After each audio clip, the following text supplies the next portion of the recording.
they have to win for their optimal time. But we're getting right into the draft off the bat with a fast Mimikyu ban. Yeah, take that one off the board. You do not want any Shadow Sneaks coming and hitting you from behind. However, it's going to be interesting to see what this opposite team ends up answering back with. Urshifu! So we have seen Urshifu being picked on up, both of them, but you know what? We don't get to see it here today. Yeah, it's been great. I totally understand why we're seeing the ban. We're seeing the Hoopa ban as well. And I mentioned before, this is really interesting because we haven't seen these regions match up yet this weekend, but we have seen these regions match up over at AOS Cup, where actually LATAM did manage to take that overall. So this is a really great time to see kind of once again how these metas, as far as just what Pokemon are being picked, match up against each other. It does look like we are going to see the first pick on the Leafeon, very high priority. Yes, gotta lock in that Speedster, so it'll be interesting to see what they answer back with themselves. I mean, we still have a Ceruledge that could potentially be picked on up here. We have so many all-rounders, but, you know, as they go and shuffle on through, it looks like we're going to have Umbreon, a great counter into that Leafeon, and you know what, Charizard, they're just looking to burn it on up. Hey, it works. Charizard's been doing great every time it's been unbanned, and Umbreon, one of the, again, I think the best Pokemon that we have in the entire game that has not really been banned so far this weekend as far as like the consistent ones. But on the other side, we are going to see different support chosen as far as Hoopa's gone, so you want to take that Blissey early, and then the Blaziken also extremely strong, very rarely banned. I guess the benefit is Texas, they could go in with that wish to heal their team, so they probably won't need to pick up another support here, considering they have just locked in another defender, Trevenant. Now, no, Cramorant, one of your favorite Pokemon. What do you think about this within this team composition? I think Cramorant's quite good in basically every composition, honestly, just right now. I know that sounds like it's just because I really like Cramorant, but Cramorant's just really good right now. What can I say? There's a bunch of different ways you can play it. But on the other side, we're going to see the Mew chosen, which we haven't seen for quite a while, and that's going to offer a really long-range threat, which we've only seen from a few different teams, and they've done quite well with it now and choosing that Inteleon earlier. But having a beam from that Mew is going to be very important as far as outranging the threats on the other side. Leaving that Ceruledge until the last pick, that is absolutely insane. However, it looks like Frank is going to lock in Sylveon.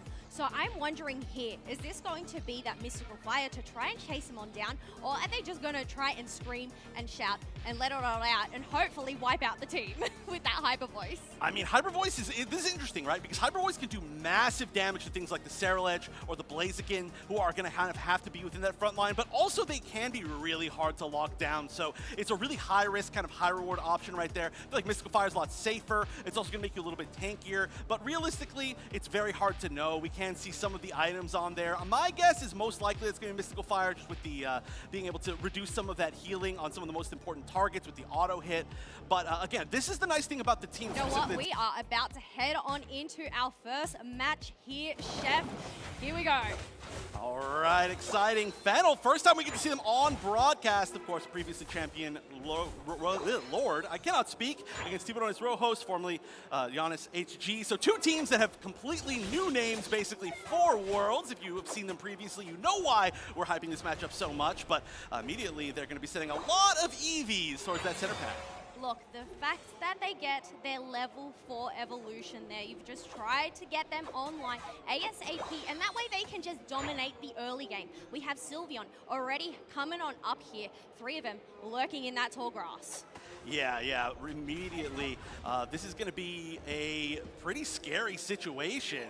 I really think that they could have actually gotten a little bit of a better situation with all the evolutions. I was getting ready for actually quite a bit of action, but we didn't see all that much. So that's one thing that's going to be really different about a lot of different regions that we're seeing today is the level of aggression, especially early game. I mean, we saw in the last set, by 1 minute, there was already like a 100-point lead and like 4 KOs, but not this time. No, it's a little bit of a slower burn here as we do have 4 going up against 3. However, Ceruledge is online. Mean look onto that Leafeon to go and wipe it out. And that is a great combination with that Cramorant. Yeah, that Cramorant is going to be so scary, especially on this early game. But right now, it is getting hunted down a little bit by this Ceruledge. Tone is just chasing down both the special attackers, and looks like they're going to catch at least one. The Hurricane, when the Whirlpool, will combine to at least stop one. Tone getting reverse KO'd by the Umbreon. Texas coming in from behind. And that's 3 very low HP Pokemon on the side of Tiburiones Rojos, but they were able to basically force it down to just the supports. They didn't have to worry about it so much. No, I mean, the chase on the Umbreon, we thought it was over for the Blissey, but they're able to make it on out. However, it looks like Texas is one that gets caught out themselves, getting knocked out by the Leafeon. This has allowed Fennel to go and dunk in some points in the bottom half. They now have the lead at 52. This is a good reason why we didn't see so much aggression early on, although we're going to continue to see a little bit more. The eject button into the overheat. Beautiful KO right there. And now the aggression's coming out. Fennel pushing forward, trying to take down this Tier 1 goal zone. It only had one left. They got a little bit of an overdunk, but regardless, it is gone. 99 points on their side to a total of 0. Zero stacking going on for Tiburiones Rojos. Yeah, that is just going to create some space down in that bottom half, considering we have that first basement Reggie about to spawn, but it looks like they're not going to go and circle around there. They're going to put all of their efforts up in the top half, just trying to secure these Swabblers for themselves. They do manage to take quite a bit of it. Not going with the Solar Blade, by the way, for Lucapo, which is going to help with them with farm quite a bit when they get those big AoE packs that they can farm. But right now, there's a poor little Bunnelby getting farmed by basically 9 members of this match. But now it's time for them to turn on each other. As we're going to see a big Wood Hammer that starts off that initiation, but Tone is going to take one big KO in there and force them to kind of disengage because you do not want to take that fight, especially when you've got kind of an over-leveled set of brawlers on the side of Fennel. Look, it was all in a distraction for that Blaziken to go and secure themselves that Reggie Rock. Is this going to give them the space? Charizard ends up securing the Reggie Alecki, so that is going to march on through. However, the defense is here, but 2v5, are they going to be able to do it? As we do have some dunks going on in Leafeon and Blaziken. They're in a world of their own right now. Mew there was going for a hero surf and unfortunately got KO'd partway through, but there we go, the Revenant Rend coming in, immediately be able to take out the Cramorant, and the rest of the members of Fennel are running in, trying to get some more KOs. They are going to be picking up at least the Trevenant as well. They're continuing to chase. Their mobility is so high. Frank looks like probably the next one to go down. I mean, you are pretty tanky as that Sylveon, but not tanky enough as Tone is going to get a 3 KO streak and allow the team to push for this top tier 1 goal zone. Yeah, that is massive, being able to pick up 3 of those KOs. We already have 3 level 10s on the side of Fennel, and they are not going to stop as they're going to continue securing all these Swabblers to themselves. And, I mean, Tiburiones Rojos cannot do anything but sit on the pad. I mean, this all started from like one little engagement, one mistake, and that's why these teams have so much respect for each other, but it is starting to run away, and with the brawling nature of Fennel's comp, it's so difficult to fight them until you catch up on level, and there's just not an opportunity to do that. You can see the farm is being taken on both sides so efficiently that there's just no way to just go back, try to catch up. Oh my goodness, the Wood Hammer with the eject button, and that's going to be a big catch up, but so much damage on every member of Tiburiones Rojos there. We're going to see Unite from the Charizard. It's not going to matter all that much. They're getting burned down immediately. Mew's going to be able to catch one, maybe 2 right there. Only the Cramorant left. Donlux is going to have to run away. They cannot take this 1v2. They've been pushed back very successfully. Holy moly, that was a 3 KO streak from Blaziken there. And now they're going to have all the space in the world to secure themselves another basement Reggie.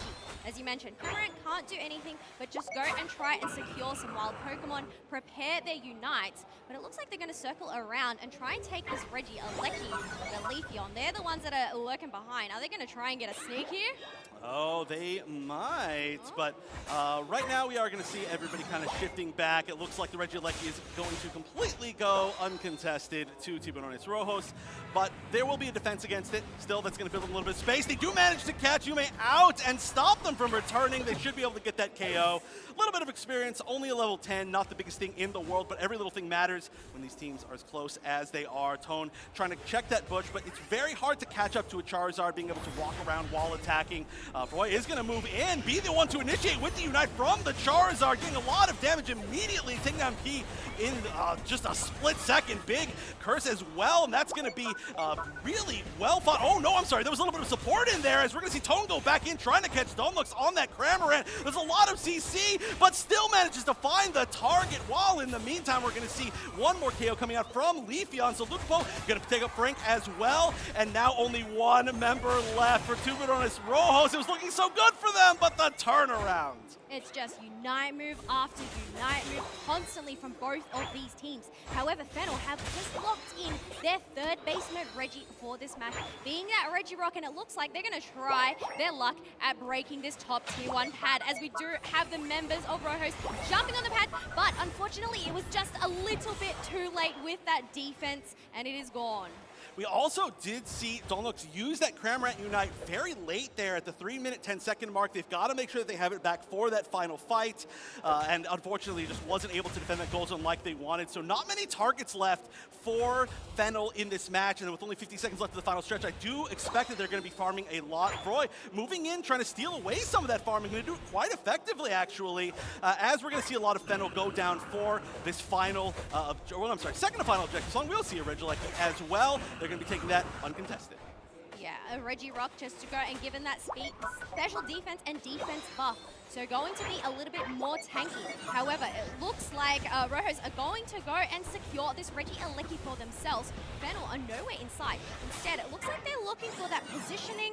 Now, it'll be interesting to see whether they're actually going to let this just walk on in for free, or whether they're going to go and defend it. No, it looks like they just want to hide in the tall grass and possibly get an ambush here. Oh, they've got to be going for that. Look how far forward they are, controlling the entire bottom half, the entire south half of this center Ray area, just making sure they've got vision. And look at this, they're burning it off the bat. Rayquaza immediately took a big chunk, but then they see the potential initiation from above. They said, okay, we're not going to take that. Let's wait. We know where their positioning is. We got to make sure that we have the upper hand for this. And Mew is going to be able to poke for the start of this fight, make sure that, yeah, we get little beams in there. That's going to take about half of Donlux's life already in one hit. And now they've got to sit there and recoup. So they really are, as Fennel, forcing Tiburiones Rojos to make the first move.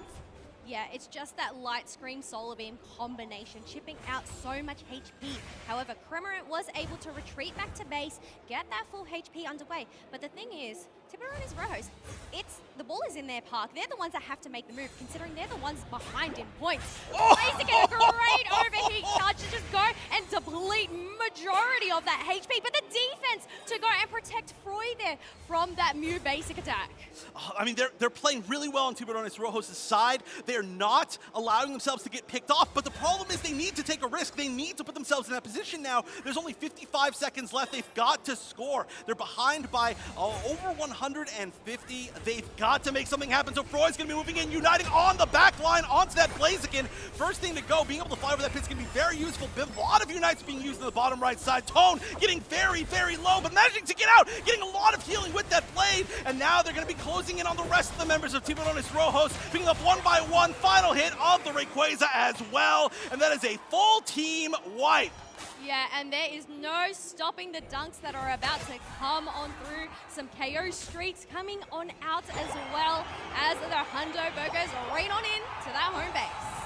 That was looking very close, but the amount of HP that you can regain as Ceruledge really came into play right there.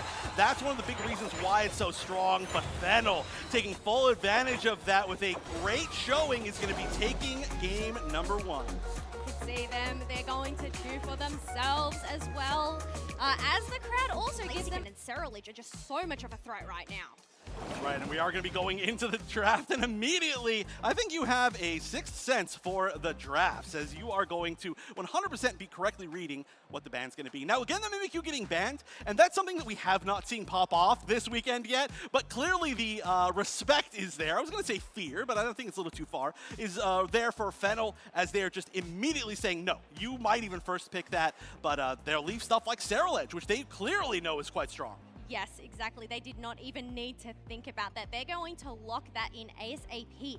However, 2 picks. It looks like that Umbreon is being hovered over. And you know what? Something we've seen a little bit of is this Urshifu pick as well. Yeah, the Urshifu's been looking really strong, and we have seen it be really strong in both builds so far, right? The single strike and the rapid strike, so it's very, very cool that they are picking it first, and especially with Umbreon, there's so many different directions they can go with their team. These are the 2 maybe most flexible Pokemon as far as what their exact role is going to be in the current metagame, so the rest of it completely up in the air. Yeah, however, it looks like we have that Cramorant being locked on down once again. Hooper has been freed, so they are also going to secure that. And you know what, Mew, it worked out well previously. Why not lock it in once again? Yeah, honestly, I mean, it's still a great Pokemon. It's just there are so many special attackers that are really in a great spot right now. One of them being Cramorant, which is why we see it in so many of these games. But if you have somebody who's just so good at it, then you can just play it in most comps, quite honestly. It's working at least at an average level. But on the other side, are we going to see oh, actually, this is going to be two picks that I know Zoinks would love if he was here. Garchomp and the hashtag Vamos win. Mammoth win. Oh, because it has win in it. Yes. So is that just a given? But last pick here, Blissey. They do need that support. So just a little bit more tankiness considering, I mean, Garchomp, it can shred on up. Yeah, they were actually, it's kind of interesting here, right? They could have gone for a second defender if they really wanted to and just gone with the Wish as the primary form of healing, but they decided that they want to use the Umbreon as the main defender. And again, that leaves the flexibility towards the end. Sorry, I know I keep talking about how cool it is that Umbreon can confuse the opponent's draft, and that's exactly why you get to wait so long to make your full decisions. But we are going to have a little bit more of a standard team on the side of Fennel, and I love that because there's so many good targets for the Bliss assistants. Okay, I am having a look at these builds here. Mew has experience. As people were trying out just a few different other options, we could also see the Mew maybe going for a little more like, I don't know, invasion or something like that, playing on its own more. Regardless, really interesting stuff. I want to see how it plays out as we're going into game 2 here.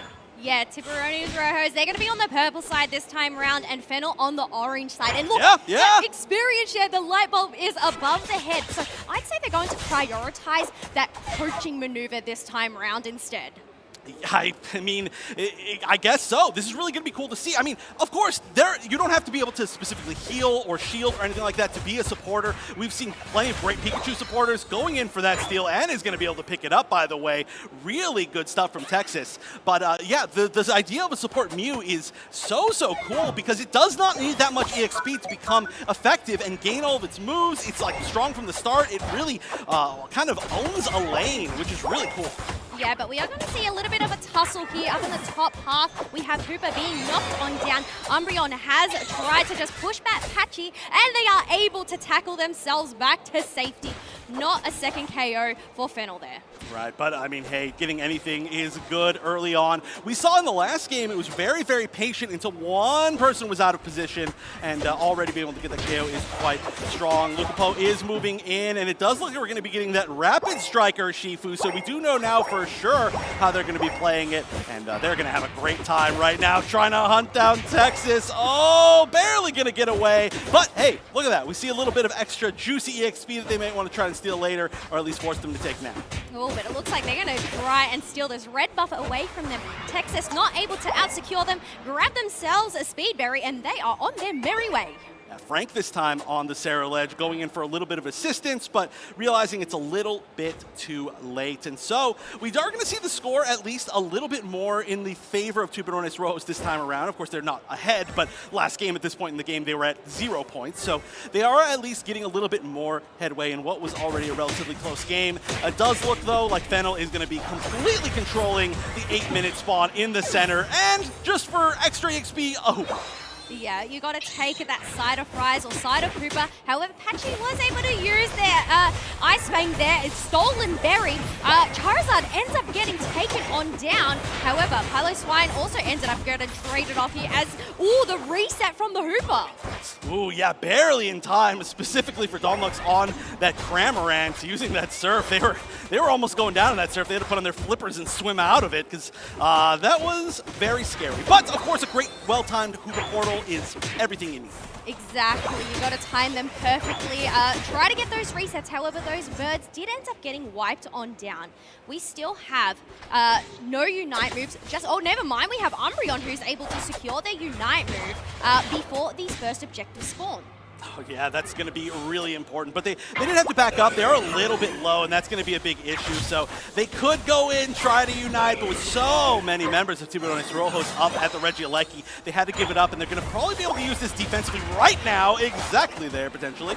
But they're doing a great job of trying to solo haul. They've got the support. There it is. Not able to steal all that much shielding altogether. They will be going down alongside the supports. One more here. Can you take down Mashio? You will, and that's going to be a lot of great KOs, and of course, a ton of points, and of course, a goal. Crank just soloing down that Mew with their Unite move. I thought that was a little bit of a bet. Probably not necessary, but you know what? You just got to take it on down, get those points in. But the thing is, even though they were able to break that tier 1 up in the top path, Fennel were able to go and maximize that bottom path. It's still 163 to 165, so such a close match here as we have another member going down. Hooper, back to the Pokemon Center for you.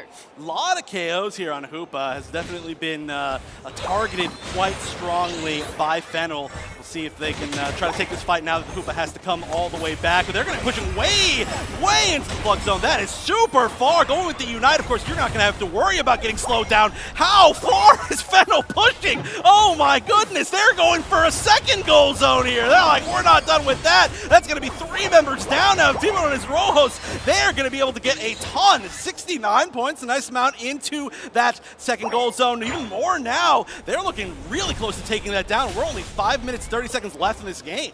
They are just going full steam ahead. However, Garchomp is also trying to go full steam ahead with their Unite move, able to crush down that Charizard, send it on back. However, Garchomp also ended up getting knocked out themselves. So Fennel still in the lead here with that advantage. It's just a matter of resetting, seeing whatever wild Pokemon is on the map, getting ready for the basement Reggie that's about to spawn in less than 10 seconds. And one really important thing to note is that we do see on the side of Tiburiones Rojos a very late game scaling team.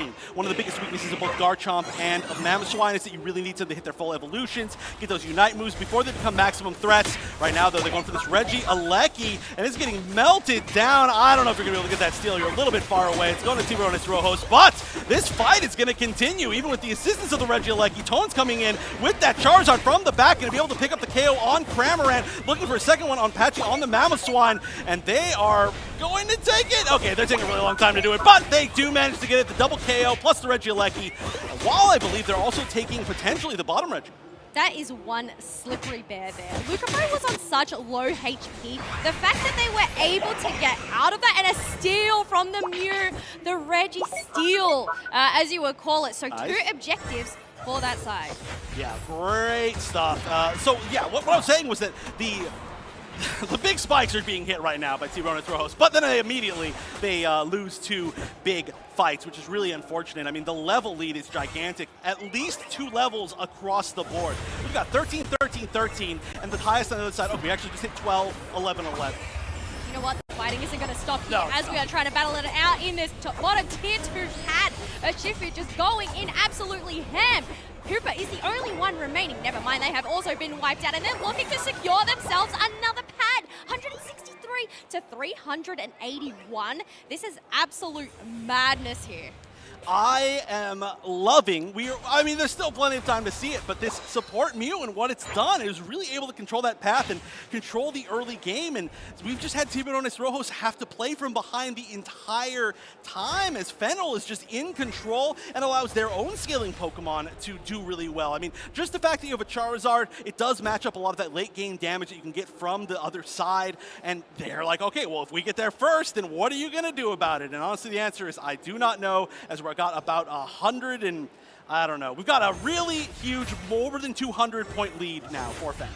But it's not just the point lead, it's also the levels. Level 15 Charizard as Foray is trying to get themselves out of danger, able to retreat on back. However, Reggie Alecki is the next objective these teams have their eyes on. So close to that final stretch, as well as they're shredded on down, Chef. They are getting shredded very quickly. Final hit going to Charizard, going to Tone, able to hit it with just one particular hit. Oh, the Ice Fang going off, but it doesn't even do damage, maybe? Well, regardless, there was nobody there to follow it up. And so that's going to be 2 members KO'd now on the side of Tiburiones Rojos as the Reggie Alecki's going down towards their Tier 2 goal zone, as we're only 14 seconds away from Rayquaza spawning, as the members of Fennel are invading the center area, KOing one more time on that Hoopa, and we are 4 seconds away from Rayquaza spawning as they even get the tall grass check. Yeah, they have the advantage here. They have the Unite moves. They just have to try and keep their positioning and not let Rojos into this Rayquaza pit. Mamoswine trying to make their way up into that top path. I mean, we have Garchomp who can go and shred down this Rayquaza, which they're attempting. However, they end up getting chucked in the air with a seismic slam, trying to slam on back themselves. However, the power just wasn't enough. Rayquaza at such low HP, and it ends up going to the side of Fennel with a team wipe. Wow, that was, again, it was a moment where I think Tiburiones Rojos realized they had to move. They had to be in a situation where they did not have the advantage, but they had to do their best. And unfortunately, that was just not enough to be able to take it against a ridiculously high level, especially Charizard, but everybody on the side of Fennel, who's going to be pushing this score lead to an unsurmountable amount with even a minute left. But they're going to continue the carnage. Yeah, I can definitely see why Zoinks holds his team to such high regards. They were able to just keep that pressure on, keep Rojos at bay, securing those objectives. You know what? They're going to keep on dunking. I think we're going to get another 1,000 match here. I think it's almost impossible that we don't. I mean, they would have to kind of stay in their own goal zone. They need to get one more KO. There it is. No, that's only 1 point. That wasn't a 5. There. Oh, 1,001. Let's go. They're trying to beat the Shinonrode record immediately. I actually don't remember exactly how much they got, but I think they're certainly right up there. But sometimes you just got to do it for that stats guy, right? You got to show it on off as they are just going to brawl it on out as time is ticking on down. I guess going into this next match, though, Rojos. I mean, wait, actually, there's no more match. That's it. Yeah. The curse has been broken. I mean, hey, we're talking about Fennel as the potential, I guess, kind of first. There's no first seed, but first seed in the eyes of the people here, and I think they did an amazing job of showing that. They're going to be taking this set with a